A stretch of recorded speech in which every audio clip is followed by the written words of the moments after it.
All right, welcome to our explainer on the philosophical bestiary. We're about to dive into this really unique world where, believe it or not, donuts have existential crises and dinosaurs ponder their own place in the universe. We're looking at a collection of thoughts where everyday things and mythical creatures suddenly get a voice, and what they have to say is, well, surprisingly deep. So let's just jump right in with a question that honestly gets to the absolute heart of this whole thing.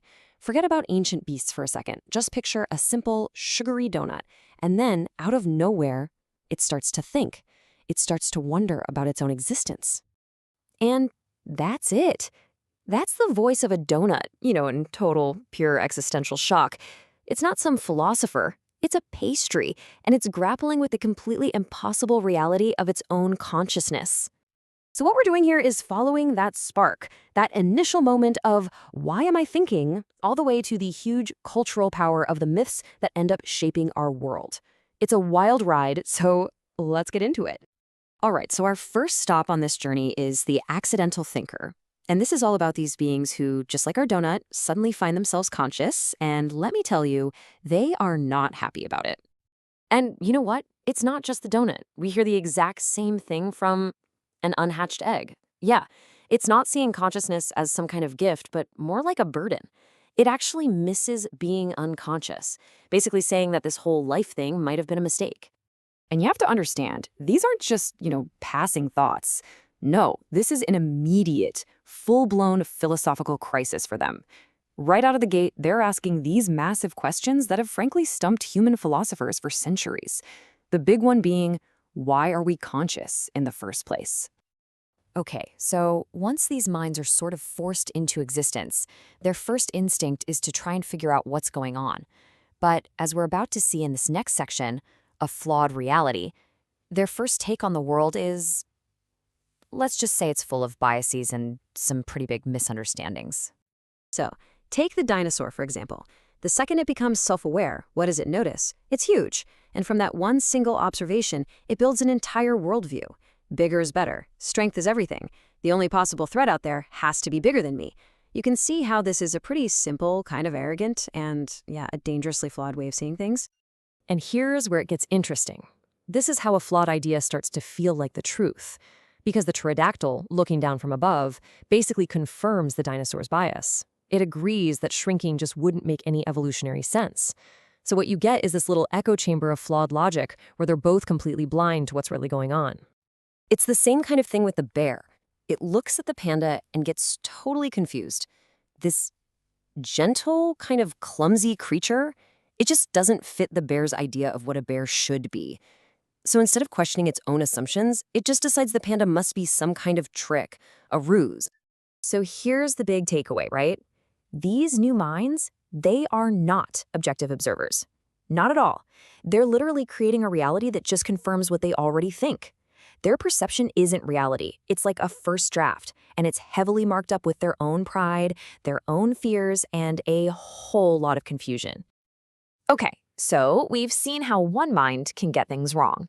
But what happens when those flawed ideas get shared and start to spread? Well, that's what we're going to dig into next, as we look at the journey from lizard to legend. And this really is the million-dollar question here. How does a real physical creature, something that actually walked the earth like a dinosaur, transform into an idea, something that exists only in our minds, like a dragon? What's the process behind that incredible leap? Well, funnily enough, the answer seems to come from a pretty unlikely source, a butterfly. And it has this amazing insight. It realizes the change from dinosaur to dragon wasn't physical at all.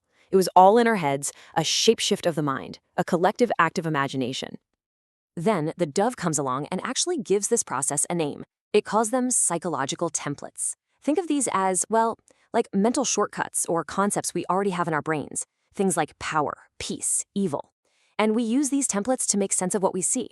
So just like we look at a dove and our mind maps it to the idea of peace, we can look at a giant lizard and map it onto something way more epic and terrifying. So you can almost see it as a three-step process for making a myth, right? It's simple but incredibly powerful. Step 1, you observe something real, like a huge lizard. Step 2, you apply one of those psychological templates, say power or magic or fire. And boom, step 3, a shared myth is born. The physical dinosaur is gone, and in its place, in our collective imagination, is the mythical dragon. Okay, so we get how myths are made, but what about the creatures themselves? What's it actually like for them when they find themselves living inside the myth? What does it feel like to be a legend?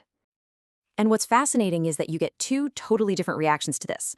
On one side, you have the dragon, who absolutely loves it. It calls itself a legend of fables, completely leaning into the myth.